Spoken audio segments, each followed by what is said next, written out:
Bonjour à chacun, 54e et dernière portion du cycle de lecture, portion Vezot Abraha, qui signifie et voici la bénédiction.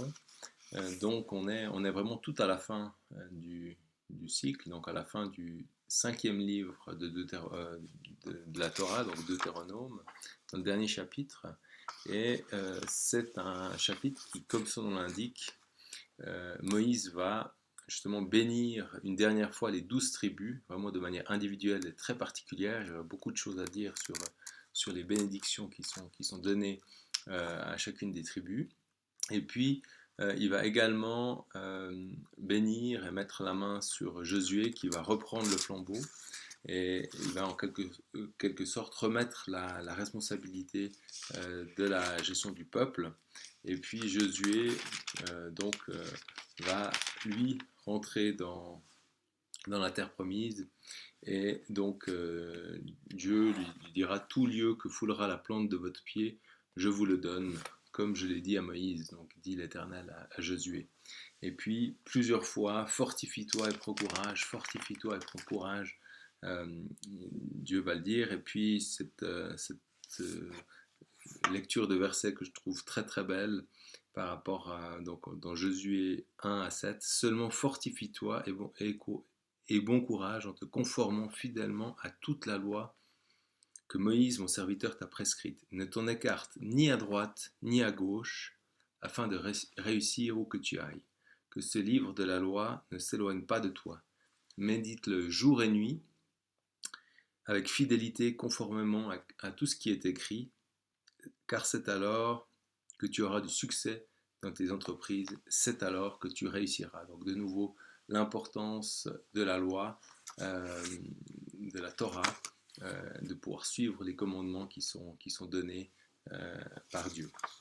Donc on disait phase de transition parce que on est donc tout à la fin de, de cet épisode du désert. Donc c'est la fin aussi de la présence de Dieu, la Shekinah, la fin de la manne, la fin de la colonne de fumée et de feu, la fin aussi de cet épisode où le peuple d'Israël a reçu la Torah. Et puis c'est maintenant une rentrée dans la terre de promesse, donc un terrain à conquérir, donc de pouvoir vivre un peu plus sans la dépendance directe de Dieu, même si Dieu va être présent dans chacune des batailles, donc une forme de maturité. Et puis cette lecture de cette 54e portion se lit toujours dans la même période aussi pour Israël, lors du dernier jour de la fête donc des tentes, la fête aussi de la moisson, hein, donc la fête de Simrat Torah, hein, donc cette fête de la joie de la Torah. Donc autant il y a beaucoup de joie et de réjouissance sur l'ensemble de cette troisième fête de pèlerinage qui est la fête des moissons, ou la fête des cabanes, des Sukkot. Autant encore le dernier jour de cette fête, on est vraiment dans l'apothéose. Il y a beaucoup de joie, de chants, de danse pour cette fête qui marque justement la fin de cette fête, mais aussi la fin du cycle de lecture de la Torah précisément. Donc c'est ce que les Juifs appellent le huitième jour. Donc c'est le huitième jour de la fête, le dernier jour de la fête. Et le mot, la lettre, je dirais le mot et la lettre, enfin, le chiffre 8 a vraiment une importance toute particulière, une signification toute particulière. C'est vraiment le chiffre de l'accomplissement messianique, c'est le chiffre du renouveau, c'est le chiffre de la perfection presque cosmique. Autant le 7 est le chiffre de la perfection, euh, qui est le chiffre aussi de la création en 7 jours.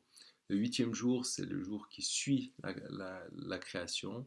Donc les 6 premiers jours, Dieu a créé vraiment tout l'univers, tout ce qu'il y a, y compris l'homme. Et le septième jour, il se repose. Et c'est durant ce septième jour, quelque part, qu'il donne à l'homme cette responsabilité de s'occuper de cette création. Donc là, on est toujours dans ce temps du septième jour, on est toujours dans ce temps où l'homme a quelque part la responsabilité de gérer cette création, et Dieu n'intervient uniquement de manière très particulière, en laissant l'homme finalement cette responsabilité de s'occuper justement de la terre et de la création. Donc le 8e jour est celui qui viendra après, donc ça correspond au retour de Jésus, hein, du Messie, qui va finalement imposer euh, son royaume sur la terre. C'est aussi un jour terrible de l'Éternel, c'est aussi un jour de jugement où les nations seront jugées et où tout homme, toute femme sera aussi jugé. Mais c'est au moins, c'est vraiment perçu comme quelque chose de vraiment réjouissant et on a notre espérance justement dans ce retour de Jésus. Donc c'est aussi une joie. Donc ce 8e jour, quelque part, euh, pour les juifs, mais aussi pour les chrétiens qui lisent, qui regardent en particulier toutes ces racines juives dans la lecture de la Bible, considèrent que le retour de Jésus, du Messie, se fera justement pendant cette 3e fête. L'incarnation se fera donc par le retour de Jésus. Donc autant les 2 premières fêtes de pèlerinage, savoir Pessah et Shavuot, qui correspondent respectivement à l'enseignement pour Pessah, hein, toute graine doit d'abord mourir avant de porter du fruit. Hein. Là, on est dans Pâques, donc dans Jésus qui est mort pour pouvoir nous donner la vie. Et puis, on a la fête des prémices, hein, 2e partie importante du cycle agricole, qui est la fête de Shavuot, hein, les 50 jours qui suivent.